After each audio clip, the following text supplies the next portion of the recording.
Hi, Angela. How are you? Thanks for coming today. I know our administrative staff has talked to you and kind of introduced the process to you. Mm-hmm. Okay. I kind of want to explain first. My name is Amanda Yarnall. I'm a counselor here at the program. Feel free to call me Amanda, Miss Yarnall, Miss Amanda, really whatever you feel comfortable with. Okay. And I, in return, will ask you, how would you like me to refer to you? Okay. Angela. Angela? Mm-hmm. Okay. This meeting is what we call an intake interview. It might be a little bit different than what you expect. I know when people come to counseling, it's for a reason, and they tend to want to dive right into that during the first session. This session will basically be an intake, which is me asking you questions and trying to collect a lot of data from you. Some questions might be personal, some might be a little uncomfortable. Okay. But I do want to let you know that this is a very essential part of the counseling process. Okay. And the data that I do collect today will help, better serve you. Okay. So first, I do want to try to just explain some paperwork first. And I know you look anxious and ready to start. First, if it's okay, I'd like to talk about confidentiality, which means that in this process, whatever you tell me, I will not share with anyone else. Okay. Now there are limits to that, which are important for me to let you know. A lot of times in counseling, it's not unusual for maybe your primary care doctor or even some family members to be involved in the process. Okay. When that does happen, you will be asked to sign a release, which will then give me and the company permission to talk to those outside resources. Okay. And that's basically to provide, better care for you. Okay. Again, it's just not me here at the agency. So, for instance, like our administrative department spoke to you. And they might need information about you. It will only be what they need. For instance, your insurance information. Okay. And again, other employees like our director here. I am human, and sometimes I like to bounce ideas off of other employees. Again, I want to stress that I won't be sharing your deep, darkest secrets. Okay. It will only be what I feel necessary in order to better serve you. Okay. I am what they call a mandated reporter. And that means that I am legally bound to break confidentiality in certain situations. Okay. The first situation would be if I feel that you're a harm to yourself or others. So if you come in and you express some suicidal thoughts, if you tell me that you have a plan to hurt yourself or someone else, I'm legally bound to protect you and others. Okay. So what I would do in that instance is first talk to you about it. I want you to know that 911 would be a last resort for me. Okay.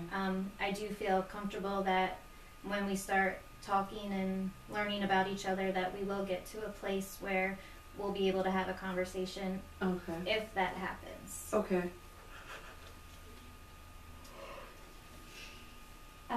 Another instance would be suspected abuse of a child or an elderly person. Okay. So if you do divulge that, I am legally required to contact 911 and inform them. Okay. An interesting part about that too is that it doesn't have to be just you, meaning that if you tell me that you witnessed your neighbor abusing a child, even though it doesn't involve you, I too would have to report that. Okay. Okay. And the last one is in the course of treatment or even after, hypothetically, if you're involved in a legal case and a judge orders me to release information about what you share here with me. I want you to know that I do try to, if that should happen, I do try to advocate for you as my client, and I would do my best to only share what is needed. Okay. And I know that was a lot of information, so do you have any questions regarding confidentiality? You're not gonna like tell anybody, you said, without any permission from me, right? Permission? Okay. Yep. Or in those situations of abuse of a child, elder, legal, right, and harm, if I feel that you will harm yourself or others. Okay. Like even if I get in an argument with somebody? No, not necessarily. Because, you know, sometimes we say stuff we don't mean, you know. Right. And so I just wanted to know, like, do you, like, break our confidentiality then? No, I would not do that. Oh, okay. And there will always be a conversation and communication between us if we get there. Okay, all right. Yeah, I'm okay. Okay. And I know our administrative, when you met with them, they provided you an informed consent, which also explains our agency and also the confidentiality. So if you would like a copy of that, I would be happy to get you that. Okay. Okay. Yeah. Sure. Okay, so now if you're ready, I'm going to start the intake process. And like I said, it's going to be a lot of questions. Okay. And this is, again, me trying to collect that data that I need in order to better serve you.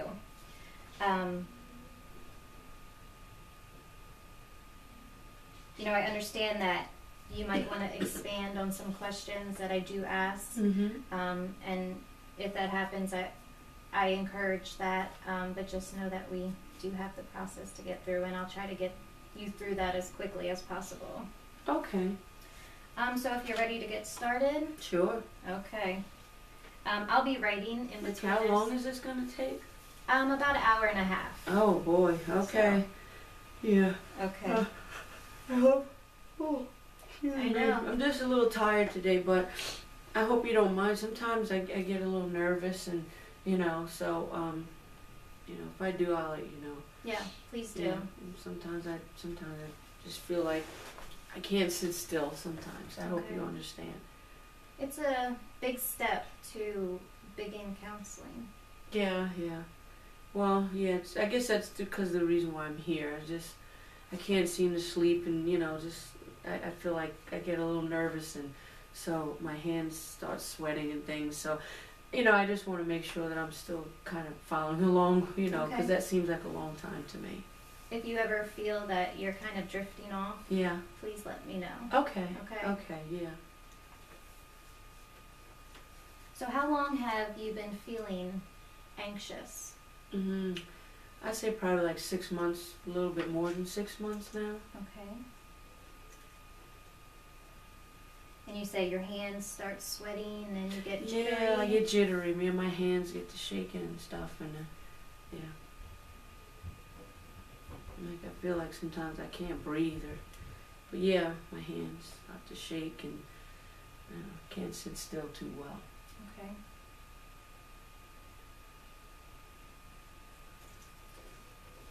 Did anything abnormal happen to you at the time this started? You mean like something that happened that, like, it just, why did it start? Is that what you're asking? Yeah. Is there anything that you think triggered? Well, I don't know. I mean, you know,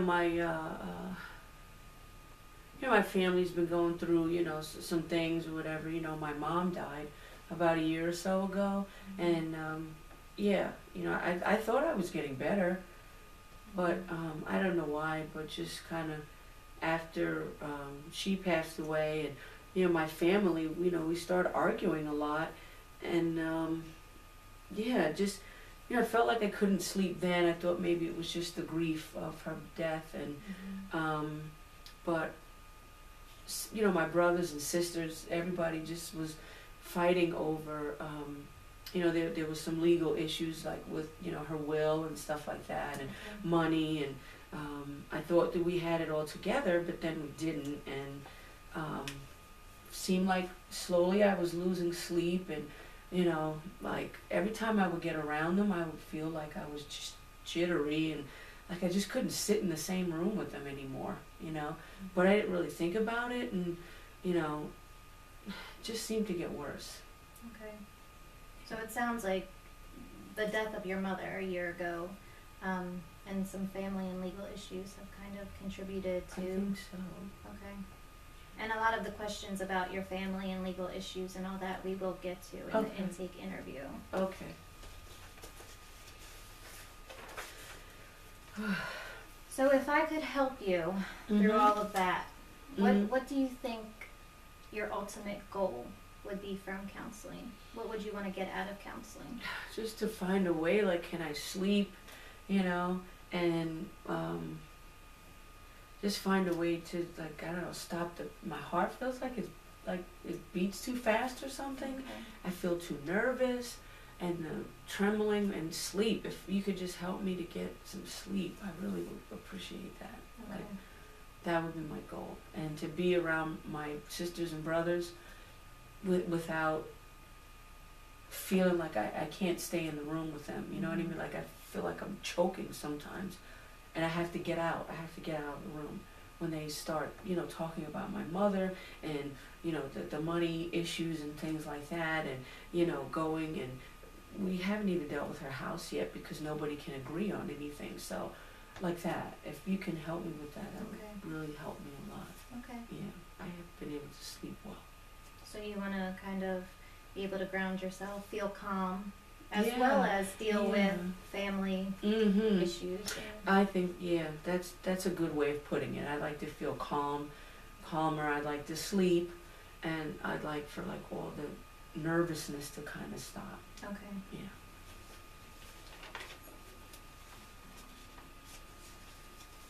And I do hope that we can get there with, throughout this process. Okay.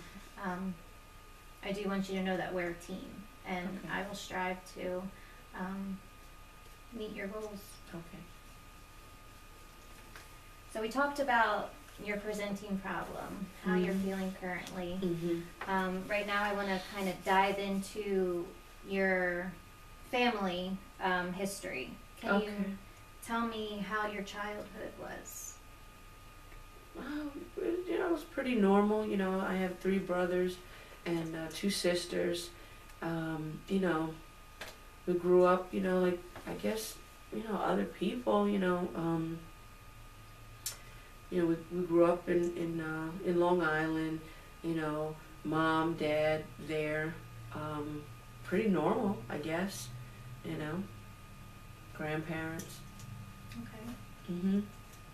Where are you in the siblings? Oh, I'm the third. Third, okay.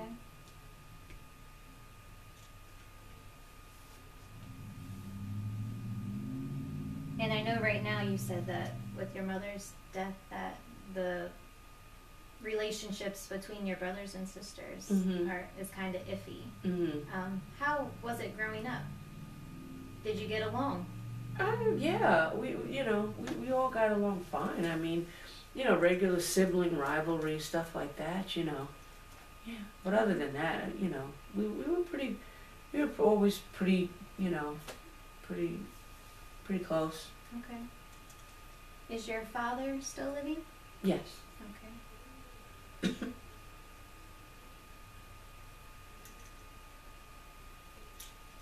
Although some relationships are strained right now, do you have any brothers or sisters that you feel are a level of support for you? Well, yeah, probably like one sister, you know. Okay. She tries to, you know, be the mediator or whatever, you know, but, yeah, probably one, but I think the problems sometimes even overwhelm her. But yeah, you know, I could at least try to talk to her, you know. Okay.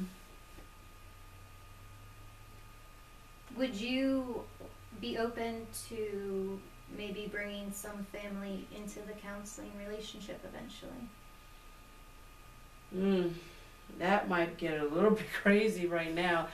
Maybe somewhere down the line, if I could just get calmer first. Okay. And So, stop the nervousness. Yeah, because like right now, if they did, I really probably, it feels like panic. I feel like, you know, like some people say like a panic attack. I feel like that. I feel like I would have a panic attack if they came in right now. Yeah. So yeah. we need to focus on you before. Probably. Yeah, else. please. Okay. Yeah, I mean like, Is there any history of mental health issues within your family? I think like, you know, I don't know, I heard somewhere in that my grandmother might have had, you know, depression or something like that. Okay. But other than that, I don't think so. I think we had a cousin or something that might have, you know, been a little slow, they say, but Okay. I never noticed. So some cognitive disabilities, When maybe? you say I don't know what cognitive means. Like learning disabilities, or like you said, a little slower. Well, I mean, you know, when we saw them, you know, it was probably like holidays and stuff, you know. We all just kind of knew, we worked around it, you know, but I think they went to a special school, but that's the only thing I know. Okay. Angela, are you currently married? Yes. Okay. Any children? Yes. How many? 4. 4 kids. Boys, girls? Oh, 1 boy, 3 girls. Okay. And what are the ages? 18, 15, 11, and 9.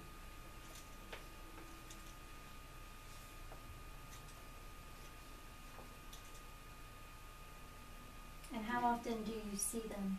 My children? Every day. Every day, okay.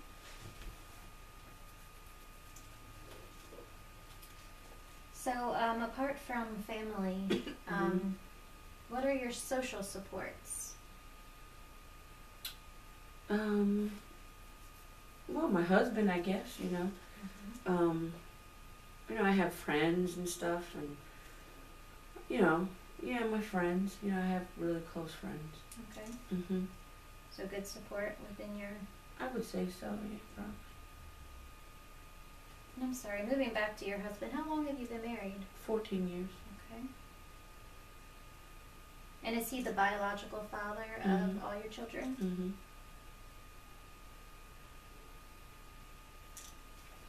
I'm sorry, did I say 14? I meant 20, I'm sorry. 20? Okay. Yes, I mean, sometimes, like, my thoughts, I can't keep my thoughts, I'm sorry. Okay, that's yeah, okay. I just had to rethink about what you said. I just feel like a little nervous now, but I'm okay. Okay.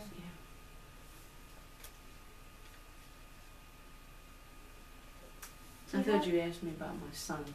Oh, okay. Yeah, sorry about that. That's okay.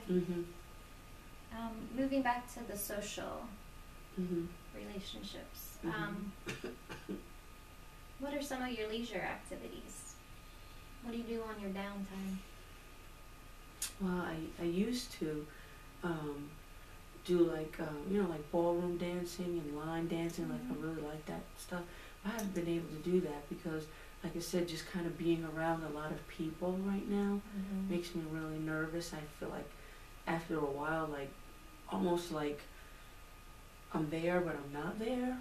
Like, a little spacey, or? Well, yeah, like it's, I don't know, it feels like, I don't know, like you're coming outside of yourself, like it's real, but it's not real, and then the panic attack starts, and then I can't remember, like, the dance moves that we have just learned, so then I have to, like, go home. So I love to do that, but I stopped because of just recently the anxiety. Yeah. I mean, from what you're describing, it does appear, like you said, a panic attack. Right. Yeah.